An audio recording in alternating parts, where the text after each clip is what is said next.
বাংলাদেশের চলচ্চিত্র আসলে সম্ভাবনার মানে সবচেয়ে বড় একটা মাধ্যম আমরা দেখতে পাচ্ছি যে এখানে যে দর্শক আছে, দর্শক কিন্তু দিন দিন বাড়ছে এবং যে ইয়াং যে জেনারেশন আছে, ইয়াং জেনারেশনের ভিতরে ইয়াং ফিল্ম মেকার কিন্তু প্রচুর হচ্ছে। তো এই জন্য আমার কাছে যেটা মনে হচ্ছে যে আমাদের সামনে কিন্তু আমরা যদি দেখি যে নাইজেরিয়া যদি দেখি, তারা নলিউড 2.0 দিয়ে যেটা রিফর্ম করেছে তাদের ফিল্ম ইন্ডাস্ট্রিতে, আজকে ওয়ার্ল্ডের সবচেয়ে বেশি ফিল্ম তৈরি করছে কিন্তু তারা, মানে সংখ্যার দিক থেকে, বানানোর দিক থেকে। আমরা যদি দেখি যে কোরিয়া যে নিউ ওয়েভ যেটা তারা কোরিয়া চালু করেছে, সেটাকে কিন্তু আমরা একটা মডেল হিসেবে নিতে পারি বাংলাদেশের জন্য। এবং বাংলাদেশের সবচেয়ে বড় যে জিনিসটা সেটা হচ্ছে জনসংখ্যা, এবং এখানে যে বড় একটা অডিয়েন্স আছে। এখন যদি আমরা ধরি যে বাংলাদেশে 1 কোটি লোক সিনেমা দেখে, আমরা যদি গল্প চেঞ্জ করি, আমরা যদি বাংলাদেশে আমরা এখন যদি ধরি 20 কোটি মানুষ, 20 কোটি মানুষের জন্য যদি আমরা গল্প তৈরি করি, কমপক্ষে যদি 5 কোটি লোককে আমরা হলমুখী করতে পারি, তাহলে কিন্তু এটা হিউজ একটা অ্যামাউন্ট, যেটা বাংলাদেশের রেভিনিউর জন্য, ফিল্ম ইন্ডাস্ট্রির জন্য অনেক বড়। এখানে আমার ক্যালকুলেশন যেটা হচ্ছে যে আমরা যদি বছরে 100টা সিনেমা তৈরি করতে পারি এবং সেখানে যদি 5 কোটি লোক যদি সেখানে সিনেমা দেখে, যদি আপনি 200 টাকা করে যদি টিকিট থাকে, তাহলে কিন্তু 2000 কোটি টাকা কিন্তু প্রত্যেক বছর শুধুমাত্র ফিল্ম ইন্ডাস্ট্রি থেকে আসে।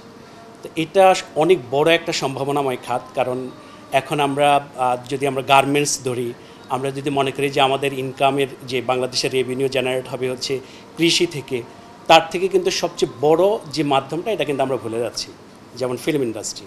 এই ফিল্ম ইন্ডাস্ট্রি আমার কাছে মনে হয় যে বাংলাদেশ নিউ ওয়েভ অথবা আমরা ডালিউড 2.0 নামে আমরা একটা নতুন রেভলিউশন তৈরি করতে পারি, যে রেভলিউশনের মাধ্যমে টিকেটিং সিস্টেম হবে বাংলাদেশে।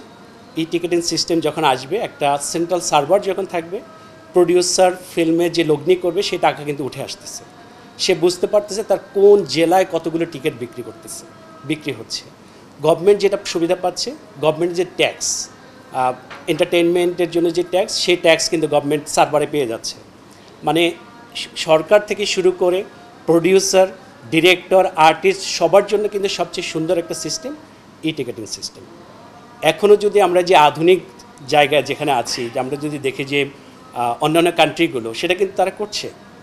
এবং একটা জিনিস আমার কাছে যেটা মনে হয়েছে বাংলাদেশের জন্য, অন্যান্য ওটিটি প্ল্যাটফর্ম, বিশেষ করে নেটফ্লিক্স আছে, অ্যামাজন আছে, তারা যদি বাংলাদেশে আসে, তাহলে বাংলাদেশে এফডিসিটা পারে। কারণ অন্যান্য কান্ট্রিতে কিন্তু আমাদের যে এফডিসি, আমি যেহেতু মালয়েশিয়াতে থাকি, মালয়েশিয়াতে ফিনান্স সব কিছু নিয়ন্ত্রণ করে। ফিনান্স হচ্ছে তারা ফিল্মের জন্য যে ফান্ডের যে বিষয়টা, সেটা ফিনান্স থেকে দিচ্ছে। এবং তাদের যে টিকেটিং সিস্টেম, টিকেটিং, সেটা ফিনান্স নিয়ন্ত্রণ করছে। এবং আরেকটা জিনিস আমাদের এফডিসি করা দরকার, সেটা হচ্ছে শুধু এফডিসি ঢাকা কেন্দ্রিক না হয়ে, এফডিসি কিন্তু আমাদের পুরো জেলাগুলো, বিভাগীয় শহরগুলোতে চলে যেতে পারে, যেটা মালয়েশিয়াতে আছে। ফিনান্স প্রত্যেকটা স্টেটে ফিনান্সের অফিস আছে, মিনি স্টুডিও আছে। তাহলে মিনি স্টুডিওতে আমাদের সুবিধাটা হচ্ছে, যদি চিটাগংয়ে যদি একটা এফডিসির একটা স্টুডিও থাকে, সেখান থেকে যদি 100 জন ফিল্ম মেকার তৈরি হয়, 100 জন ফিল্ম মেকারের সাথে কিন্তু আরও অনেক ক্রুরা কাজ করতেছে। আমরা যদি এক একজনের কাছে যদি 100 জন করে ধরি, যে একটা ফিল্ম মেকারের আন্ডারে 100 জনের মতো কাজ করতেছে, তাহলে যেই জনসংখ্যা মানে চাকরি হচ্ছে, মানে জব ক্রিয়েট হচ্ছে, এটা কিন্তু হিউজ। এটা আমাদের যদি 8টা বিভাগীয় শহর আমরা ধরি, বছরে যদি 100টা সিনেমা করে তৈরি হয় এক একটা জেলায়, 800 সিনেমা কিন্তু 8টা বিভাগীয় শহর থেকে আমরা পেয়ে যাচ্ছি, লোকাল সিনেমা পেয়ে যাচ্ছি।